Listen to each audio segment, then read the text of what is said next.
Pernah nggak kamu merasa hidup ini kayaknya berat banget?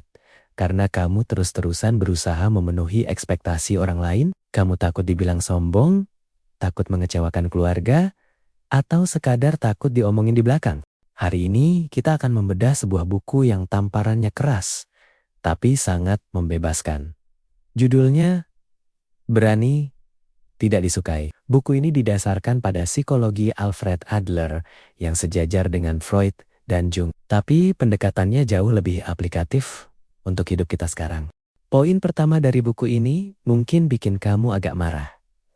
Adler bilang, trauma itu tidak ada. Tunggu, jangan close video ini dulu. Maksudnya begini. Psikologi umum bilang kita menderita karena kejadian buruk di masa lalu. Tapi Adler menggunakan konsep teleologi. Artinya, kita sebenarnya menggunakan masa lalu sebagai alasan untuk mencapai tujuan kita saat ini. Misalnya, kamu bilang, aku nggak bisa bersosialisasi karena dulu sering dibully. Adler akan bilang, bukan.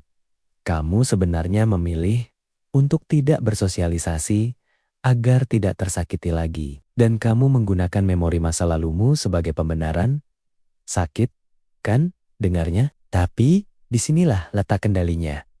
Masa lalu tidak menentukan masa depanmu. Pilihanmu hari ini yang menentukan.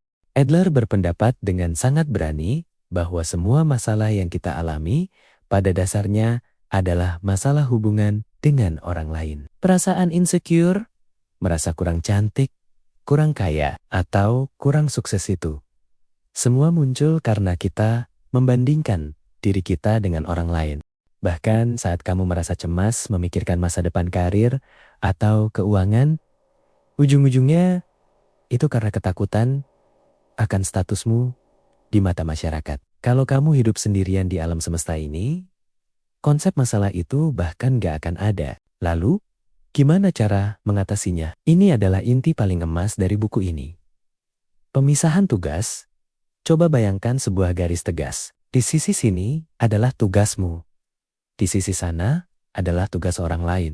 Tugasmu adalah melakukan yang terbaik, hidup sesuai prinsipmu, dan berbuat baik. Apakah orang lain akan menyukaimu, menghargaimu, atau malah nyinyir? Itu adalah tugas mereka, bukan tugasmu.